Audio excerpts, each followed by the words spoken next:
E aí, pessoal, tudo certo? Bom, para você que tem curiosidade para descobrir como funciona na prática mesmo um laboratório de Web Cache Deception, ou então uma vulnerabilidade de Web Cache Deception, né, no ambiente mais real, ou então um ambiente mais próximo da realidade, esse laboratório vai ser interessante, porque é um nível mais expert, né, igual está escrito aqui. Então, acredito que vai dar para passar alguns conhecimentos legais sobre isso e mostrar realmente como que funciona, né? Como funciona essa exploração de Web Cache Deception, que vocês podem utilizar no ambiente de pentest, no ambiente de bug bounty. Então, acredito que seja bem interessante. Então, começando o laboratório para o vídeo de hoje, agora que a gente já tem acesso ao URL dele e já carregamos aqui no navegador, a gente pode acessar o Burp. E a primeira coisa que eu gosto de fazer é ir já nessa aba HTTP History, que aparece em todas as aquisições que a gente efetuou, e começar a anotar alguns parâmetros, verificar algumas requests, responses, para ver se a gente consegue explorar elas ou não. Para esse laboratório em específico, como é relacionado ao Web Cache Description, a gente precisa conseguir fazer com que a nossa request seja, na verdade, servida pelo servidor de cache da aplicação e não pelo Origin Server. Para isso, a gente normalmente costuma ah, buscar por arquivos estáticos, arquivos seja eles de texto, de imagem, de JavaScript, por exemplo, na aplicação, para daí a gente verificar se a gente consegue utilizar desses arquivos para fazer um bind na nossa request, que na verdade é dinâmica, né, que contém dados sensíveis. Bom, para isso, normalmente as aplicações elas utilizam de, por exemplo, robots.txt, ou então outros arquivos estáticos, e normalmente esses arquivos estáticos eles são servidos pelo cache da aplicação, ao invés de serem servidos por Origin Server. A gente pode pegar essa request aqui, por exemplo, e trocar ela. Ao invés do diretório barra, a gente pode, por exemplo, tentar ver se o diretório, ou melhor, o arquivo, né, txt, o robots.txt, ele existe nesse Origin Server ou não. Ó, nesse caso, a gente retornou para a gente, no caso, um HTTP 200 OK, significando que esse arquivo existe na aplicação, tem esse arquivo dentro dessa URL aqui, e nessa resposta aqui, o interessante é que ela já dá indícios para a gente que, na verdade, esse arquivo ele pode ser servido pelo cache, ao invés do Origin Server, por conta desses cabeçalhos, Xcache Miss, Age, Cache Control. Então aqui no Cache Control está dizendo basicamente que ela contém um max age de 30, ou seja, uma duração de 30 segundos. Depois que passa de 30 segundos, essa resposta precisa vir novamente do Origin Server, que faz um forward para o cache da aplicação, e aí o cache da aplicação começa a servir para os usuários dessa mesma resposta. E aqui está com um age de 0, porque eu acabei de fazer essa request, e um Xcache miss, porque essa resposta, na verdade, ela não tem ainda no cache da aplicação, né, do servidor de cache. Se a gente mandar de novo, a gente vai ter um miss de novo, porque já passou de 30 segundos. Porém, se mandarmos novamente, agora sim temos um Xcache hit, ou seja, essa resposta aqui quem entregou para a gente foi o cache e não o server. E tem um age de 5 com max age de 30. Então, quando é 30, essa resposta vai dar um Xcache miss novamente e a gente vai precisar fazer uma nova aquisição. Agora que a gente sabe que esse robots.txt existe, ele está sendo servido pelo cache da aplicação, então vamos tentar encontrar alguma rota que na resposta dela contenha dados sensíveis para que a gente tente fazer com que o cache da aplicação ele entenda esse robots.txt, ele veja que realmente, por conta de ser um robots.txt, né, tem essa extensão, ele realmente precisa ser cacheado, porém, ao mesmo tempo, a gente burla isso, fazendo com que uma informação sensível, uma informação dinâmica seja cacheada através de, por exemplo, um path traversal. A gente consegue colocar a rota que a gente deseja acessar, ou melhor, que a gente deseja que ela seja transferida e seja retornada pelo cache da aplicação e o robots.txt nessa mesma request, nesse mesmo get. Então, para isso, a gente pode voltar para a aplicação e logar com o usuário e senha que a aplicação nos forneceu, que é o winner senha Peter. Ok, quando a gente loga aqui, nós percebemos que tem uma função de e-mail que dá para a gente fazer o update. Então, sei lá, vamos colocar algum e-mail só de teste, @gmail.com, para fazer o update. ver se funciona e pegar essa request no burp. Ok, o nosso e-mail agora é teste@gmail.com.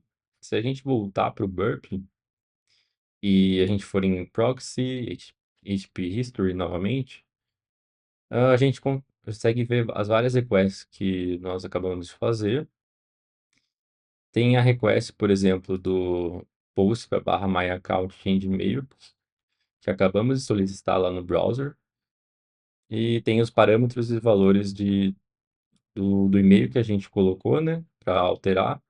E também tem um campo de CSRF aqui. Ou seja, a gente precisa saber desse valor para conseguir alterar o e-mail. Então, já dá para ter uma ideia que, por exemplo, se a gente fosse fazer um ataque de CSRF, a gente precisaria pegar o CSRF do usuário em si, que a gente quer fazer essa troca de e-mail, e aí sim a gente conseguiria craftar um payload para quando o cara acessar determinada URL, esse form, né, esse post para barra change email, fosse executado. A gente não consegue, por exemplo, trocar o e-mail de um usuário que contém esse campo de CSRF validado, porque a gente precisa saber esse CSRF aqui é único para cada usuário que está logado no sistema.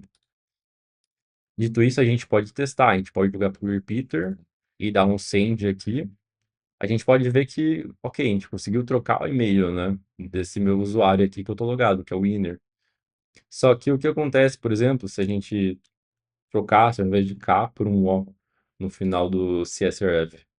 Ó, a gente já tem o erro de invalid CSRF token. Isso significando que realmente está sendo validado esse CSRF. A gente não pode colocar algum outro valor.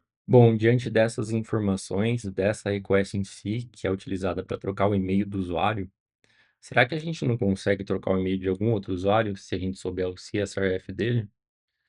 Então, essa aqui, na verdade, é uma premissa do laboratório, né? De trocar o e-mail de um usuário administrador desse sistema. Para isso, a gente precisa encontrar alguma request que faça sentido, que contenha informações sensíveis, que a gente consiga fazer com que o cache da aplicação interprete elas como uma resposta, na verdade, estática, salve essa resposta e depois a gente consiga consultar essa mesma resposta, fazer essa mesma request, consultando os dados de um usuário administrador. Para isso, a gente pode verificar aqui nas requests do HTTP History que uma delas, que é o get/myaccount, ele basicamente traz dados relacionados àquele usuário que está logado através desse cookie de sessão.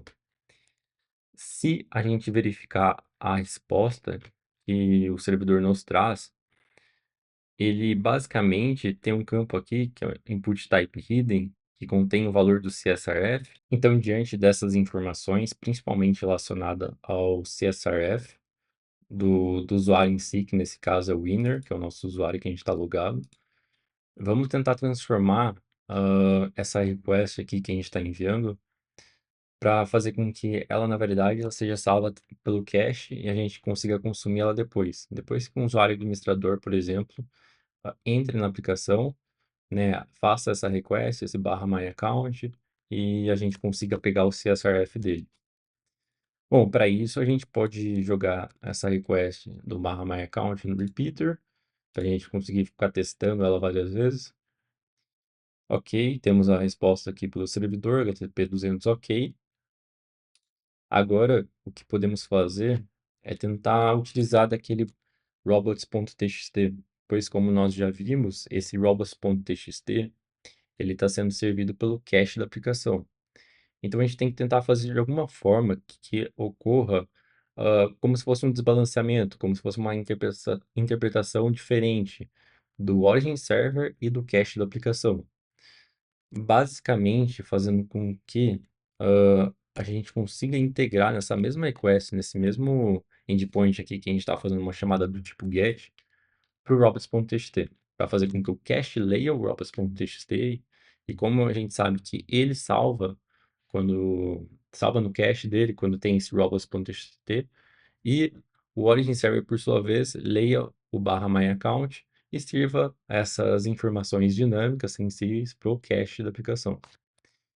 Então, se a gente clicar em send, tá, a gente teve um not found.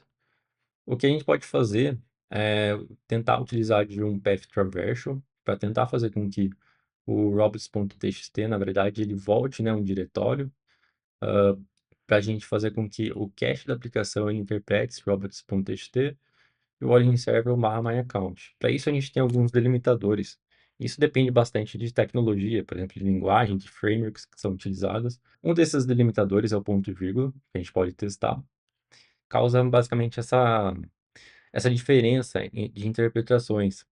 O origin server interpretando uma parte da rota, o cache interpretando outra, para ter essa confusão e fazer com que o cache salve realmente essas informações. Então, por exemplo, ponto e vírgula, e a gente pode tentar um path traversal, por exemplo, com barra, dois pontos, barra robots.txt, para fazer com que a gente volte um diretório ainda. Ó, deu um not found, porém a gente tem alguns indícios aqui de cache, como o cache control, o age e o xcache miss, como nós já vimos anteriormente. Tá, not found, ok, mas e se a gente fizer um URL encode dessa informação aqui, desse path traversal? Então a gente pode vir aqui, URL, encode all characters, e dar um send novamente. Olha, not found de novo. Vamos ver o que a gente pode fazer de diferente. Deixa eu tentar fazer na mão para ver se estou confundindo alguma coisa. Barra my account, ponto e vírgula. Bom, porcentagem 2F, que na verdade seria o barra, né? Na forma de URL encode. Aí temos o porcentagem 2E, porcentagem 2E novamente e porcentagem 2F para fechar a barra. E robots.txt, que é o arquivo que a gente sabe que vai para o cache. Vamos clicar em send. Ó, e agora sim, dessa vez, dessa vez foi. Devo ter clicado em alguma coisa errada aqui, tipo na hora de fazer o URL encode, mas fazendo na mão funcionou. Então, esse get barra my account, ponto e vírgula, com barra, dois pontos, barra, para voltar a um diretório, e robots.txt dessa forma, é exatamente o que a gente quer.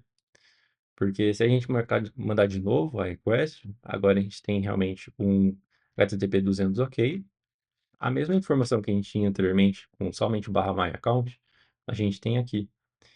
Então, a gente consegue ver o valor do CSRF do usuário que está logado, nesse caso é o winner. E essa informação foi servida pelo cache, e não pelo origin server, que é exatamente o que a gente queria, né? Então, agora vamos tentar fazer de um jeito que a gente consiga entregar, na verdade, fazer com que um usuário, no caso, administrador dessa aplicação, faça exatamente essa requisição aqui que a gente fez, para daí posteriormente a gente pegar o CSRF dele. Nesses laboratórios da Portswigger, ela tem, na verdade, um exploit server, que a gente consegue clicar aqui, que seria basicamente a gente entregar um payload para um usuário que loga nessa aplicação, ele vai acessar e vai ter a determinada ação que a gente colocar nesse payload. Então, por exemplo, a gente pode colocar aqui no body, na verdade, criar um script que redireciona um usuário para o nosso server aqui, para a nossa aplicação, né, para a nossa URL em si, seria essa aqui, websecurityacademy.net. Aí a gente volta aqui no burp e pega a URL completa, porque a gente precisa fazer com que o administrador ele acesse essa URL específica aqui. Aí quando ele acessar essa URL, aí sim a gente vai acessar ela novamente e pegar os dados referentes ao administrador, que no caso basicamente seria o valor do CSRF dele. Então, script document.location, a URL em si, e fechou o tag de script. Daí a gente deliver exploit to victim, só clicar nesse botão. A gente está basicamente entregando esse exploit para uma vítima, né, que no caso seria o administrador desse sistema. Aí tem esse botão de access log, que a gente consegue verificar se o administrador, no caso, o usuário desse sistema acessou o nosso exploit ou não. Ó, aqui a gente consegue ver o IP dele, que ele acessou esse get by exploit. Aqui tem até a victim, né, no user agent dele, para dizer realmente que esse seria a nossa vítima que fez o acesso. Então, a gente voltando aqui na request, se a gente der um send, Agora a gente tem um Xcache hit. Logo, quando a gente enviou aquele exploit para o administrador, no caso, né? Então, se a gente vier aqui na resposta, nosso username agora é um administrador. Então, a gente logou, digamos assim, como administrador, né? A gente teve acesso a essa página de dados do administrador. E aqui a gente tem o valor do CSRF desse administrador, que é exatamente o que a gente precisava, né? Ter o valor do CSRF dele, para que daí a gente grafite um exploit, na verdade, né, de CSRF, para a gente fazer com que o e-mail dele seja alterado, que era esse o objetivo do laboratório. Certo, então agora vamos criar esse exploit de CSRF, que a gente tinha visto aqui nessa segunda aba.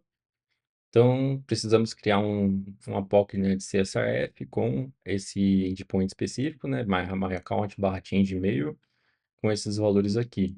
Então, vamos utilizar da mesma forma desse exploit server aqui do Burp, desse exercício, basicamente, né, apagando tudo que tem aqui. A gente pode criar um form, né, que contém, na verdade, um método que seria do tipo post, para a gente enviar esses valores. E também, no action do form, a gente coloca, na verdade, a URL aqui do nosso laboratório. E mais específico, a parte que fala do barra my account barra change e-mail. Na verdade, é esse formulário que a gente quer enviar. Barra my account change e-mail. Ok, fechou aspas duplas. Daí fecha a parte do form em si, né? Aí a gente cria, na verdade, os nossos inputs, né? O que que a gente vai estar enviando de fato para esse formulário. No caso, o primeiro tipo, na verdade, seria um input do type, podemos colocar hidden para não mostrar para o usuário, que contém, na verdade, um name, que é chamado de e-mail, e a parte do valor, que seria, na verdade, o e-mail que a gente quer trocar desse usuário administrador. A gente pode colocar qualquer coisa. Testando@gmail.com, por exemplo. A gente fecha a nossa tag de input. A gente cria um novo input também, input type hidden, da mesma forma, que contém um name de CSRF, exatamente o que a gente envia na request lá de troca de e-mail, e possui o valor que a gente pegou, que na verdade é o valor do usuário administrador. Então, se a gente volta aqui no repeater, nessa aba 5, a gente tem o valor do CSRF do usuário administrador, que é esse aqui. Então, a gente vem aqui, copia esse valor. Daí, beleza, a gente terminou a parte do input. Basicamente, a gente fecha o form e a gente também fecha, fecha a parte do form. Depois, o que a gente precisa fazer agora é enviar esses valores, né? E a gente envia, por exemplo, através de uma tag de script, que a gente pode colocar basicamente document.forms. A gente só tem um formulário, né, que seria basicamente esse aqui, e basicamente, tipo, a gente dá um submit. E é isso. Basicamente, fecha a tag de script, script, form, input, é isso. Então, se a gente dá um deliver exploit to victim, é isso aí, a gente já consegue ver a mensagem de congratulations, you solved the lab.